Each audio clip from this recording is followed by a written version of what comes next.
Doctor Mirza Ghalib, আমেরিকার Howard বিশ্ববিদ্যালয়ের সহকারী অধ্যাপক। ডক্টর মির্জা গালিব তরুণদের মধ্যে এক অনুপ্রেরণার নাম। বাংলাদেশ ইসলামী ছাত্র শিবিরের সাবেক ঢাকা বিশ্ববিদ্যালয়ের সভাপতি এবং কেন্দ্রীয় আন্তর্জাতিক বিষয়ক সম্পাদক হিসেবে দায়িত্ব পালন করেন মির্জা গালিব। মির্জা গালিব ঢাকা বিশ্ববিদ্যালয়ের রসায়ন ডিপার্টমেন্ট থেকে ৯৮% মার্ক নিয়ে গ্র্যাজুয়েশন শেষ করেছেন, যে মার্ক এখন পর্যন্ত কেউ তুলতে পারেনি। দেশের সেরা শিক্ষা প্রতিষ্ঠানকে চ্যালেঞ্জ করে ছাত্র শিবিরের সাবেক আন্তর্জাতিক বিষয়ক সম্পাদক ডক্টর মির্জা গালিব বলেছিলেন, শিবির করার জন্য ঢাকা বিশ্ববিদ্যালয়ে আমাকে শিক্ষক হিসেবে নেয়নি, এটা তাদের ব্যর্থতা। আমি ঢাকা বিশ্ববিদ্যালয়ের চেয়েও বড় ইউনিভার্সিটির শিক্ষক হব ইনশাআল্লাহ।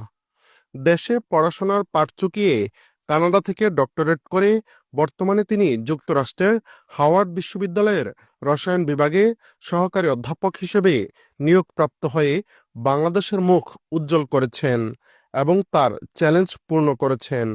মির্জা গালিব বলেন, ঢাকা বিশ্ববিদ্যালয় থেকে পাশ করার পর আমার সামনে দুটি অপশন ছিল।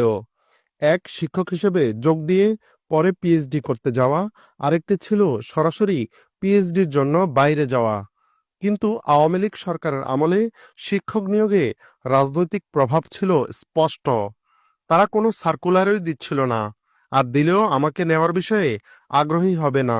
এটা বুঝতে পেরে আমি আবেদন না করে বাইরে যাওয়ার সিদ্ধান্ত নেই। অপরদিকে তার ওই ব্যাচমেট ছাত্রদলের বর্তমান সভাপতি রাকিবুল ইসলাম রাকিব। রাকিব ১৯৮৮ সালে জন্মগ্রহণ করেন। ২০০৩ সালে বিজ্ঞান বিভাগে মাধ্যমিক এবং শহীদ স্মৃতি সরকারি কলেজ থেকে ২০০৫ সালে উচ্চ মাধ্যমিক পাশ করেন। এরপর ২০০৬-৭ সেশনে ঢাকা বিশ্ববিদ্যালয়ের পদার্থবিজ্ঞান বিভাগে ভর্তি হন তিনি।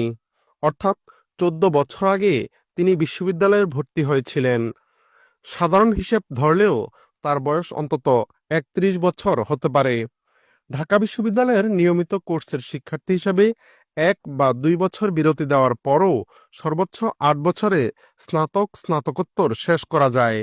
সেই সময়সীমা ধরলেও ৬ বছর আগে তার নিয়মিত ছাত্রত্ব শেষ হওয়ার কথা। কমিটিতে পদ পাওয়া অন্যদের অবস্থাও কম বেশি এই নেতার মতোই। ২০২৪ সালের ১ মার্চ বিএনপির সিনিয়র যুগ্ম মহাসচিব অ্যাডভোকেট রুহুল কবির রিজভী স্বাক্ষরিত এক বিজ্ঞপ্তিতে ৭ সদস্য বিশিষ্ট আংশিক কমিটি ঘোষণা দেন। কমিটি ঘোষণা দেওয়ার পরেই নেতৃত্বে আসা নেতাদের বয়স নিয়ে আলোচনা সমালোচনার ঝড় উঠে সামাজিক